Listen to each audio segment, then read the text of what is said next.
Good afternoon. This is Alan, Discover Games. I have Jon and Matt with Freeblades. What we're going to do, we're going to start a series. Today is going to be about 30 minutes, but try to keep them about 15 minutes. There's some general information out there on Freeblades, but we're going to take a topic, spend about 15 minutes on it to try to get more detailed information. So welcome. I hope everybody enjoys this format and give us feedback. But we want to jump right in. We're going to talk about what is the World of Anvil and how does that, what's the new website? What's all this about, guys? Well, first of all, World Anvil. Hi, I'm Matt. World Anvil is going to be a place where we fill out the world of Phalon, which is where Freeblades is based, and World Anvil is going to be our vehicle to fill out the story of Phalon and to give all of the information that you need to play the games, the background information, all in one place. So up until now, we've had information on the website, and then we've had places that you can go and download, and then we've had file sections on our Facebook page. We want everything in one place, and kind of the evolution of what we were going for with World Anvil is we wanted a place where we could put our stories, where we could put our fluff, where we could put our fiction. And we went through so many ideas, and it was going to be a lot of work. And then one of our team members, Matt Green, found World Anvil, which is a site for RPG development and for writing development. And it had everything that we needed in one place where we could bring everything together. And we decided we'd go for it. It's a fantastic setup. I can't explain how cool it's going to be when we have everything out. I can't even begin to say, hey, I mean, everything's just right here, and there's links to everything. And if you click on a character, there's a stat sheet. I mean, you can just go so many places and web out, and even with the maps, you can start at a big map resolution and say, hey, there's the country of Falkar, the kingdom of Falkar. And then you can go down into a city, and then eventually we'll be able to go down even further than that. We'll have the maps of the cities and maps of quarters, and it's just endlessly cool. That's cool. That's good because I've gotten into this, and I'll be sitting there late at night, and, in fact, it was Monday night. I was like, hey, I want to read a story about my demons and what's the background? And I was like, where do I go? It was that right. Where do I start? And I could search and find and look there and a little bit, but that's going to be great. That's all going to be one location. I know, especially with bringing on your other games and having integration of those. I can see a huge challenge of, where do I go for which game am I playing? So that's good. So Sure. And we've already got a lot of Brightsword material that's going to be loaded on the front side. Now, we are going to have like a subscription level to that. There's going to be a free level where all of the information that's available now is going to be available to a player coming on. And then a player that has bought the Living Rule Book, they will have access to another layer. And then we'll have a couple more subscription rates to where at the very end, at the highest one, the person that subscribes at the highest, the patron level is what we're calling it right now, they get to help us make decisions in world and help us fill out the world. It's going to be just a really cool place where you can interact with DGS and with the world at different levels. So Freeblades Wikipedia. Kinda, yeah. No, I love it. With hyperlinks, and because I'm the type that I'll start on Google with what time does the sun come up tomorrow, and then next thing I know, 2 minutes later, I'm reading about some lost cause in India. That looks cool. That looks cool.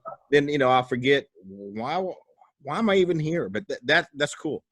I think that is, and that's, I mean, with the technology and a lot of people still at home and not getting out. I think there's, people are looking for that type of stuff. That give me. I got 4 hours to spend surfing the web, so I think that's great. Well, we also want to make sure that somebody can find something who doesn't have 4 hours to spend. Sure. We want to be able to serve both. So the beauty of it, the reason why we latched onto this capability over other choices is because it is underneath it all, it's a relational database, which means you put in like a talent into the database, and every place that talent appears links back to it. So the models that have it, the ability to get it as a Brightsword character, and how many AP is that in Brightsword, and what prerequisites does it have, all that sort of stuff is linked.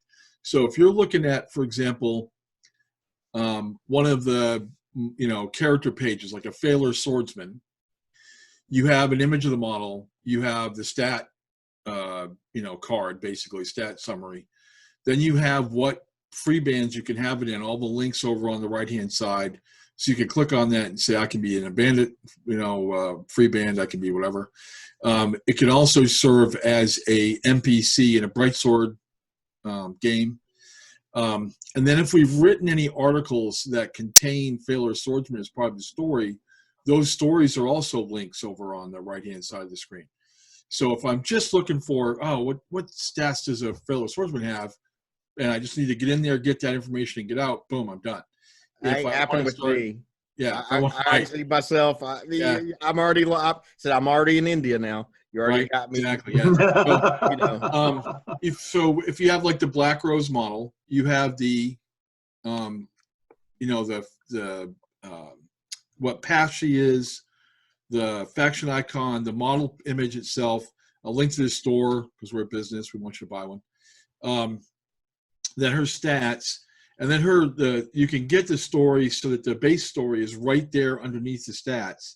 So her origin story, that short piece, is immediately below where her stats are, and then off to the right, all the connections.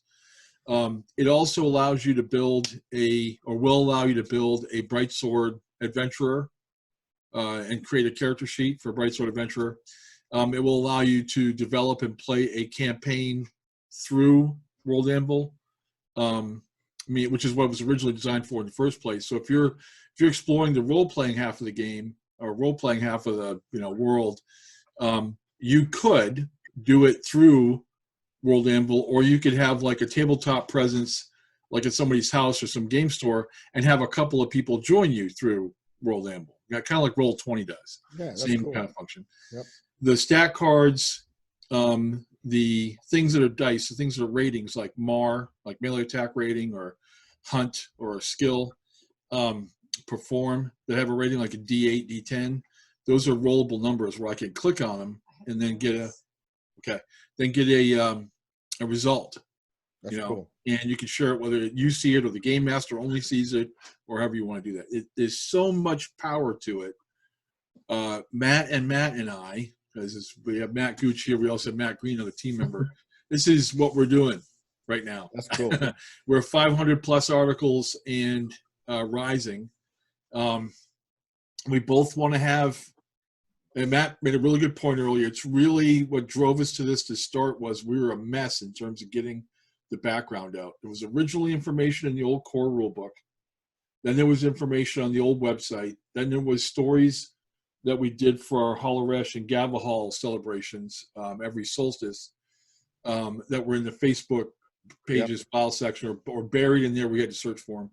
We started to do faction PDFs, faction books that were PDFs that you would go and download, but just, it's too cumbersome. It's too hard for the player to find it. And like you say, you don't know what direction the player wants to go.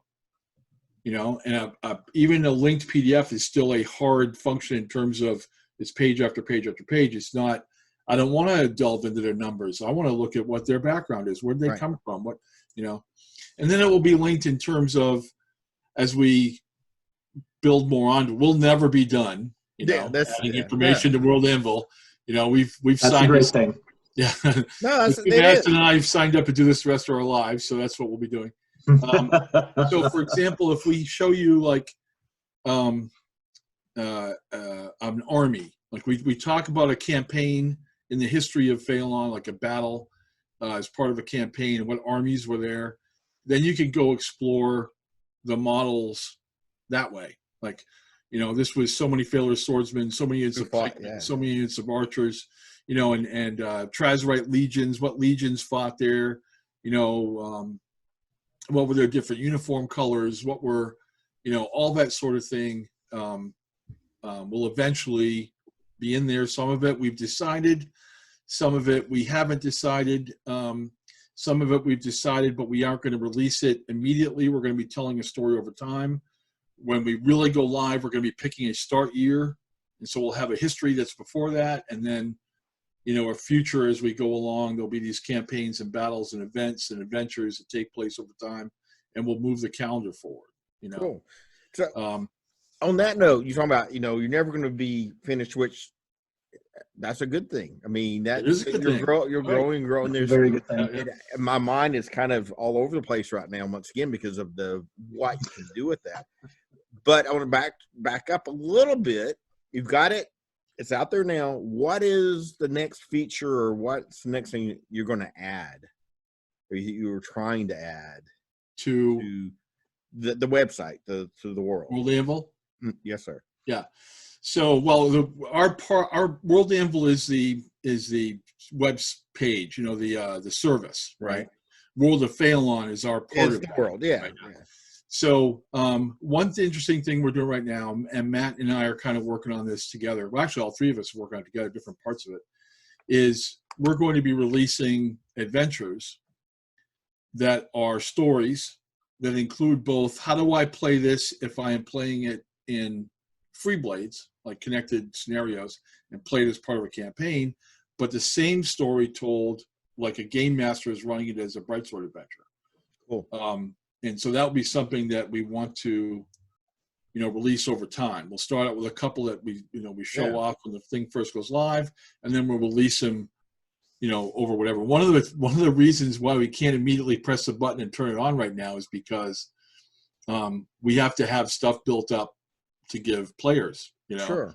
As soon as they, you know, whatever subscriber level gets their, you know, goodie for the month of May, where's my June one? You know, so that stuff's all going to be kind of stacked up. I'm that person. Well, I'm right next. So, yes. So, we are building like a vault of those things, so we have them to keep the flow constant.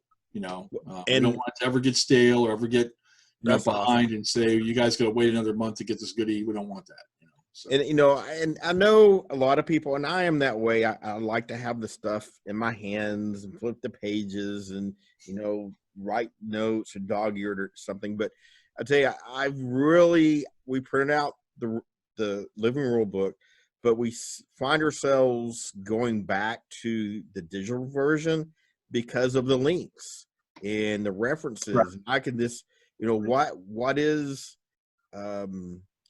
elusive, man? You know, I'm looking at, you know, this character, what's elusive? I can just hit on that and it goes to the elusive. Then it has more keywords and I can just go right to it, versus a rule book. I'm like, index and I go that page, you know, it's immediate. And so, you know, we really find ourselves going more and more to that digital, you know. Yeah, when I'm at home and, you know, I'm drinking my coffee, I like the hard copy and, you know, take my time. But when, you know, I'm you know, I go back to that, I'm really excited and I want to look at this character and build this force. Oh, this does that. And, you know, I actually totally changed what I was doing. I'm looking at doing the Kandorians and doing that research. I went almost 180 out with what I want to do with them, because I was able to look at more information quicker, if that makes sense. Yeah. The digital, where that paper copy, I could only look and do one thing at a time. So I see this, what you guys doing with the web. It's going to be the same thing. I'm just going to keep going and going. It's actually going to be, you know, it's a website, so you can get to it with any browser, right? So you could be on your phone or your tablet. And the search function, I found the search function of World Anvil super, super reliable. I think Matt's experience is the same, because when we're working in it, like if I want to double check and make sure we've covered, I'm working on one talent that references something else, I want to make sure that text is straight. The search bar is super fast. Cool. I mean, I start typing letters, I get that, you know, as it goes. If I type black, right? I get, black rose, blackthorn, but whatever, immediately. I can just click on that and follow that, which is way faster than being in a, if I see the link in a PDF, I can click on the link. But if I think of something I want to check on, no, it's either Control F, Yep. type it in the bar, or go to the index. Well, you don't have that step. The search bar's at the top of your World Anvil page. You just type in, what is Crag's Reaper do again? Or what is the limitations on undead? What do they do and don't do? You can go directly to it. And then, of course, like you say, because I'm the same way I think you are, I type in a word and I get all these other things up there. What's that? Right? Yeah, what's and that? then I'm like in India, Yeah. So I know exactly what that's like. That's good. I mean, once again, I think that will open up the world to people that, and like I said, I got several new players and we're looking at, and they'll be asking me questions like, I don't know, I'll look it up, but it opens up the opportunities for that, I can just, like I said, search whatever, and you can see everything listed. That's going to be cool. Yeah. It also has a function where you, it connects directly to Discord. So Discord users get notifications directly when something gets added. Oh, that's great. And they'll know me. Well, we were one of the many reasons, and Matt kind of laid them out when we first got on here. We were trying to do this, and we were faced with having like several solutions together where World Anvil just gave it all to us in one place. Good. Everything. Right. One of which was we can't, if we like do a faction book and it's a PDF, the PDF is designed in Adobe InDesign, and somebody writes it and they edit it and then they, show it to another team member, and that gets, kind of checked and edited. This can all be done instantaneously live. If one of us has some brain idea and says, hey, we need to tell the story of the Cronin Black Spear. I just had an idea about how to tell that. Take a look at X. Matt writes it. He tells me. I look at it. Matt Green looks at it. Yep, we're good with that. One of us hits the publish button. A notification goes out to Discord that, this new article's been added. It's just so much more powerful in doing it where you have to wait for another. Here's the Demon faction book. Here's the Grular faction book. We don't have to be in that business anymore. That's cool. Well, you mentioned the Discord. Talk about what you guys are doing with that. Because I know you've done what, 1 or 2 Discord?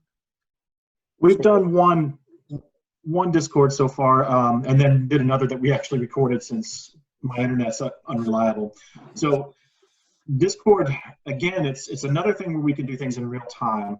We have Facebook pages, we have Instagram pages, we have all of these ways that we can communicate with our fans and players. But none of them were really in real time. There's a lag with the Facebook. Maybe you see it, maybe you don't. But with Discord, what we'd like to do with that going forward is we take a poll during the week. We figure out what people want to talk about. Like this next one is going to be on tactics, and that's something that I'm setting up now. So we're going to talk about tactics like we are going to be here in just a few minutes. We're going to take questions. Hey, what tactics do you want to know about? What do you want to learn about? We'll list them out. John and I are going to review them, and we're going to look at a few. We're going to pick a few to do, and then we'll put out the time for that Discord. Everybody jumps on that can. We record it for those that can't, and we have a live discussion with questions coming in right then and there for the Discord crew. And we think it's a really good way. We would look at ways to do a podcast, and podcasts are fantastic. We were also looking at ways to do vidcasts. This is both, right? So. Again, we've taken all of these different options and we've compressed them into one thing that will serve our players and our fans the best, and that's what we're throwing out there. Yeah. Discord is basically advanced gamer focused Zoom. Yeah. So I like it. I try to walk every day, and that's when I listened to you guys. Was there were a few pictures, but it is a lot more verbal. So I love Discords when I walk or when, I'm driving. I'll, plug my phone in and just listen via, the Bluetooth on my phone. So I really enjoy the Discord, piece. And so I like where you guys are going with this. I think it's good. It is that, I guess for you guys, it is that next step in what you've been doing for how many years now? 2012. Well, we released Freeblades in the summer of 2012. Yeah, okay, 2012. That's where I got the 12. So 8 years, but no, I know every time you add and you go to the next level, it's a bigger challenge. But I know I'm relatively new since February. I'd seen Freeblades out there a few times, but never really, there's just so much stuff going on. And I go back to, we talked a little before, and I got to get Julie on here. She was the one that pushed me over the edge at Coastal Con.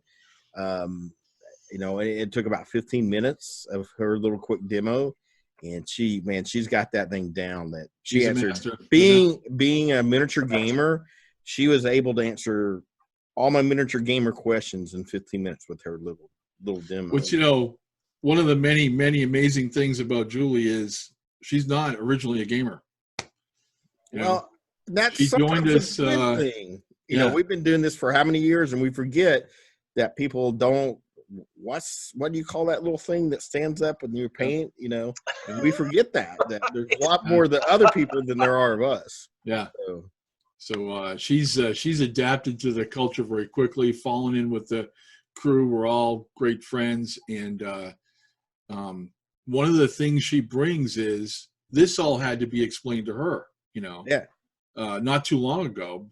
Teaching her about miniature games, and she knew role-playing games. She didn't know miniature games. So, what is it somebody wants to know, and they're walking through the hall of a con or down the corridor, past a bunch of different booths. You don't have them for very long. Yeah. So what is it you want to? And she's really worked hard on getting that short demo down to just what does a person want to look at and talk about, and what will catch their eye. Yeah. And what will make it clear. There's some people who are never going to want to play a game that doesn't have D6s in it. And God bless them, it's fine. But they need to know, if they know right away that this is a game that has progressive dice, then they're probably not going to be into it, and that's fine. And that we don't reveal that at the end after half an hour of talking to them. Oh, by the way, it's a D14. One of the key aspects of the game. Yeah, there's a million things in this hall to go look at. If that's your thing, don't kill yourself over hanging out here if it's just not going to be interesting to you. But once you've rolled a D14 and spiked it, you might just want to. D16 is my favorite. Yeah, I spike it twice. My role-playing group hates my D16. So. My D16, but it's that the math adds up really fast there. So it does.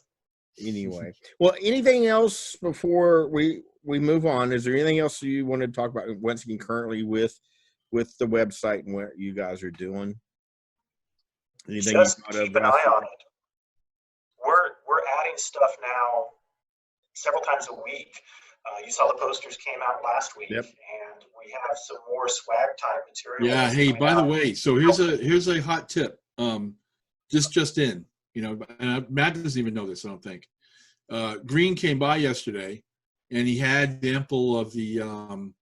We didn't want to put the new swag live on the website until we had seen it ourselves, and ordered it like we were a customer. So we ordered one of each to kind of test the system. How fast did it get here? How well packaged was it? What did it look like? And I will tell you, the quality of all these things surpasses our expectations. Cool. I was concerned it might be cheesy, or come in from some other place not very well packaged and all beaten up. The T-shirt, I saw a T-shirt yesterday, high quality. It had the Black Rose icon on it. It was dark gray. It looked really good. The coffee mugs, the symbol is burned. I don't know what you call it, but it's burned into ceramic and not like painted on. Right? Those were super high quality. Nice. And that's what I'm interested in. Right, I know you are. You're gonna have 18 of them, right? Yeah. So. So, and the posters were super high quality. I saw a phone case. It was for Matt's phone, not mine, but it had the Kazark symbol in the back, So he's in the process over the weekend of loading these swag items. The posters are already live, but the T-shirt, coffee mug, phone cases, so that you can get them with all the different faction symbols, faction icons. Oh, cool. It just takes a little bit. He's got to make sure it's all squared away, and There's some other things where we have to work out when somebody orders multiples. We want to give them a break on the price because the shipping goes up, and we don't control that. Right. It's not shipped from here, so we want to make sure there's a building discount if you order more in one order. So he's working through those details over the weekend. We should be good very soon. But then we will, over time, put more imagery in that catalog so you could get your favorite character on a thing, or not just not just a faction. That's the first set. It's 18 or so images, to choose from. We want to expand that, but it just takes time to do it, to load them in there. If I want to have a Snake Mystic mug, we want to be able to do that too, or that's cool. Night Defender T-shirt or whatever. Yeah, that's so. Cool. Yeah. Well, I'll be looking. I'm sure we'll all be looking for that over the weekend and have to get my order in. Beat the rush. Yeah, we'll make a big announcement once it goes live for sure. Good, cool. Yeah. Anything else? Let's talk some tactics. Let's move on. And the tactics issue. And I'll throw Adam under the bus. A little frustrated with me. We're testing campaign, mainly me and Troy playing, and we've brought some other people in, a little bit. And I will say the demons are tough, but when I've played about 9 games in the campaign, and the only thing I've lost is 1 Scrot to permanent death, it's not my fault. Don't roll bad. So I have a huge, it's bad. It's bad. Troy is the opposite. He can't roll anything. He can't roll anything but a 3 or 4 on the table. You've lost everything at least once. Okay. That's everything else has been at least once. So, but then we have Adam, who is somewhere in the middle, and he can't quite seem to beat the demons. He blames me, but the great thing I've learned now, once again, being a new player, is you start playing a faction, you go, okay, this is cool. Then you start, the layers is incredible. And, just taking one different character can make a huge difference. And then you start looking at, how do I build the force? And, I do lose a character. I lost, Troy lost his caster right off the bat. Then that really forced him, how do I play without a caster? So, and once again, the layers just get crazy.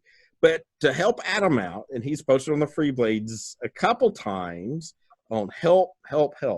How do I play? He's wanting to play the Urdaggar. How do I play them? And, there's been a few one line, hey, do this and do this. But I would like to spend a good 10 minutes, 15 minutes on some very solid tactics. Now, having played enough, I know it really depends on the scenario. It depends on who you're playing against. The mix of your faction. I go back to that layers. There's a lot going on there. But once again, we're going to start with the box set. I love either kind of the way they play. I love this miniature. I've got a box set of the Urdaggar. How do I open the box? How do I play? How should I play them? Go. Okay, so I just want to caveat this just a little bit up front. So it is, and just to give full disclosure, first from a gaming perspective, I'm a 40-year veteran of competitive gameplay. So a couple dozen different game systems, whatever. But I've been around long enough to have formed a couple of opinions about trying to teach somebody how to be better at their gaming. Right. The first piece of advice is always, you gotta let go of the idea that it's the list that's winning or losing and not you. And I don't mean a particular person. I just mean the idea. No, I agree. Somebody says, I can never beat, fill in the blank. Space Marines, British riflemen, whatever the answer is. Well, you see that in all the competitive games, someone will win a tournament, and then the next tournament or the next day I can't stock enough of that in my shop because that's what Right. everybody wants to buy. Right. Then a week later, no one's winning with them. Right. But Exactly. I've got the championship list. So Well, yeah, no one's winning with them if the person that there's in any given gaming community where and we're talking about the competitive level. We're not talking about making everybody some kind of tournament, goer. Now that's not for everyone. And, right. And Freeblades and Bright Sword are designed to be for everyone. If you want to be in the competitive zone, there's a space for you. If you want to be in the campaign, Adam just wants to know how to win a game. Yeah. Well, not don't play the demons. Don't play the demons. The second thing I'd say is people, even when they don't want to admit it, they have play styles. Okay. Yep. If you're playing against your style, you're going to be frustrated. It's just one piece of advice. If you're my basic style is expensive, fast, elite troops. I am not a Russian, in World War II. Totally not my thing. Where I have like 200 dudes, and they're all awful, but they're not awful when there are 200 of them. So I'm generally not that player. So when I play against my style, when I play something where it's a lot of like slow, heavily armored stuff, is not really my style. In terms of infantry. That's my style. So what's that? It's more your style. Yeah. So if I play Kazark, I'm playing against my style. I do it. I love them. I love them all because we invented them. Right. If I were going to play this game competitively, like I played other games, I would be going with something that suits my style of play.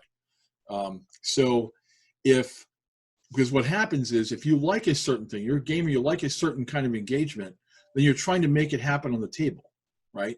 So if you're, if you get a hitter guard, everything's a nail, and I want to go hit it with my hitter, and dancing around looking for loot markers or trying to pin some model down and make him irrelevant so that they can't fight that turn. That's not the hitter guard way. The hitter guard way is to go up with him and hit him with this stick.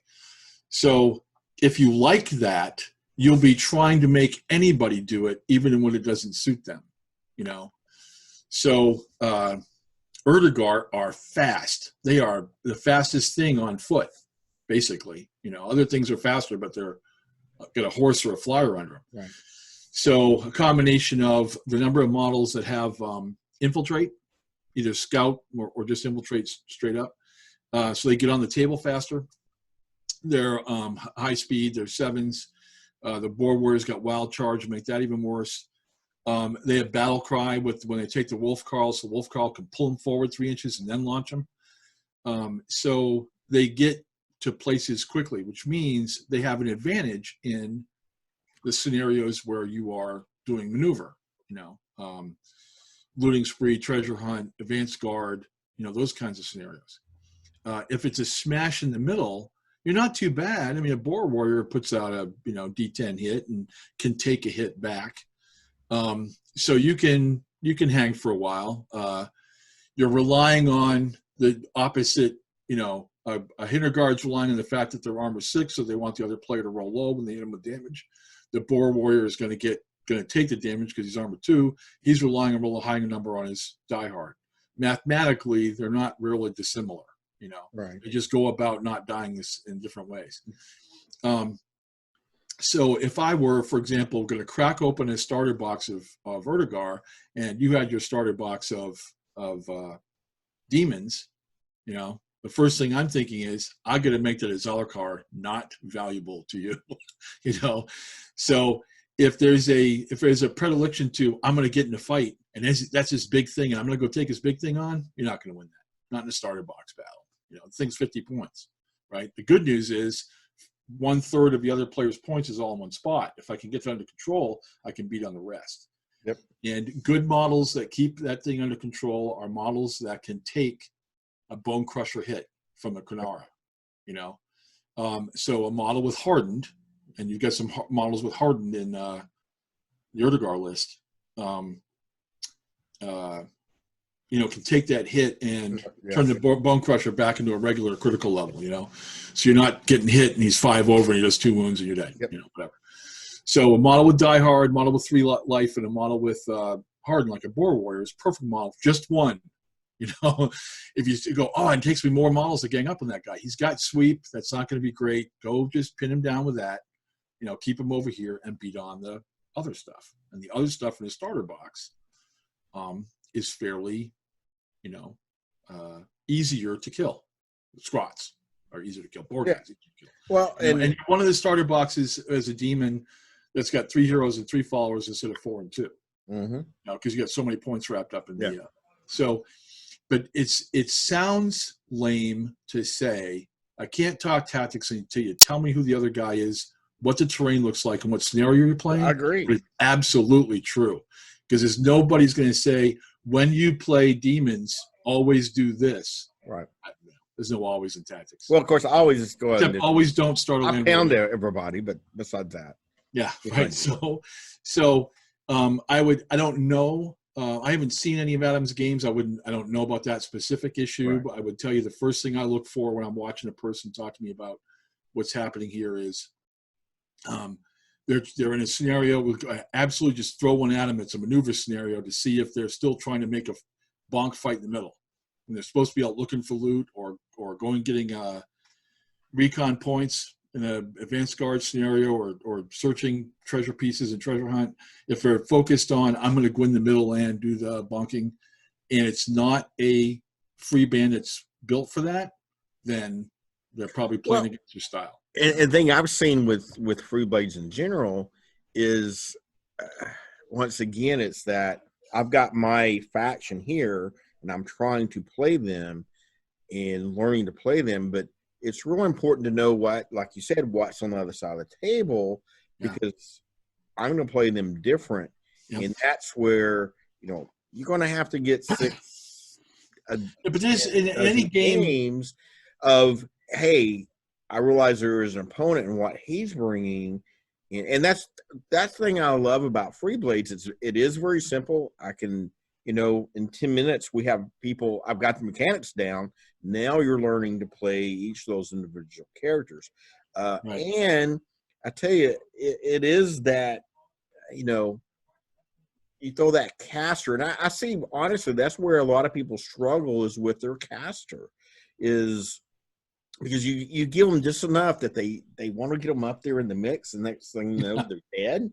I'm bad about that. I've lost my caster 3 times because, man, of course, he runs out of power, so I do use him. But, you know, I think that's one of the finesses about, if you will, Freeblades is getting the most out of that caster and not just putting it into bear form every turn. There's, you know, you have to look at that whole spell list, and it goes back to who am I playing against, the train, and the objectives of which of those best spells. How, and we'll back up a little bit. How do you, casters are, where I'm going with this, casters are one of the harder characters to play in my book. Yeah, I would, you know, this is a great example to this Urdaggar versus Demon thing. The spell lists are designed with the basic, this isn't perfectly true, but it's a basic idea I think helps some new players. There's going to be basically three go-to spells, you know, that are the things that you cast a lot. If you're a fire wizard, you're trying to cast fireball. Right. That's not my fire wizard, my role-playing game. I'd start to describe the room, cast fireball. You don't even know what's in it. I don't even know what's in there. They're all like that. They're all pyromaniacs. That's why they play that character. So there's some go-to spells you cast a lot, and that's okay. Somebody says, I'm not casting all 9 spells. You don't need to cast all 9 spells. They're not built that way. There's going to be 3 or so that are your go-tos, 3 that are utility, that are very situational, and, you know, think about the broad range of scenarios you're going to play in. Some of those are going to be really, really useful, and some of them you're never going to use in some scenarios, right? And then there's 2 or 3 that are just, you hardly ever use them, but when you do, oh my God. Yeah. Right? So, but for the Bear Mystic, for example, you don't want to go into a game and have like this plan you never deviate from. There's just too many variables out there. You know, as soon as you count on this thing's going to happen in this thing, that's why I don't tend to play, this is a personal play style thing, I don't tend to play forces that are built around the big combo. you know, because all the other player has to do is find a way to just pull one part of that combo out. Then I'm like, what am I now? You know, I like a lot of reliable stuff that's kind of similar. I'm at game 6 on Saturday evening, you know, before we go out to drink, I don't have to think about, you know, these guys. They all just do their thing. That's me. But if I were going to play that, my first reaction is, and I don't know what scenario we're in, my Bear Mystic is probably going to be casting one of 2 spells a lot. One is they're going to heal the person the Azalakar is bonking on. Okay? So I got to be within 9 and safe of the person that's kind of keeping the Azalakar busy. Because even with Harden, it's going to put a hurt on you at some point. Yeah. Right? And I did it the other day, Urdaggar Demons. I kept the Azalakar busy with a Stag Warrior who has the fun ability to also heal themselves, which is nice, right? So I might not have to have the Bear Mystic do it, right? So, or I don't have a Bear Mystic, I get a Snake Mystic and she doesn't heal, you know, so she's doing something else. Right. The other spell, and this is something about the game that we like, some people don't, not everybody's going to like everything about your game, this is the way it is. We don't, in the rule book, tell you what to do with these rules, we just tell you the rule. We have conversations like the one we're having right now, right? Where this might come to light. Somebody goes, oh, I didn't know that. Well, you know, you got to play it, right? So, for example, the Wraith, a talent on the Macruel, is canceled by an attack that's magical.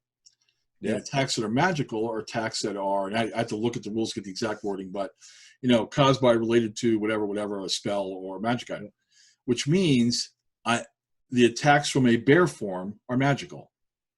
Okay. Yep. So I'd be sitting here kind of keeping an eye on my board, whoever is keeping the Azalakar busy. And as soon as that Macruel showed himself, I'd be, you know, going into bear form and going, lay 2 claws on, we can't use Wraith on.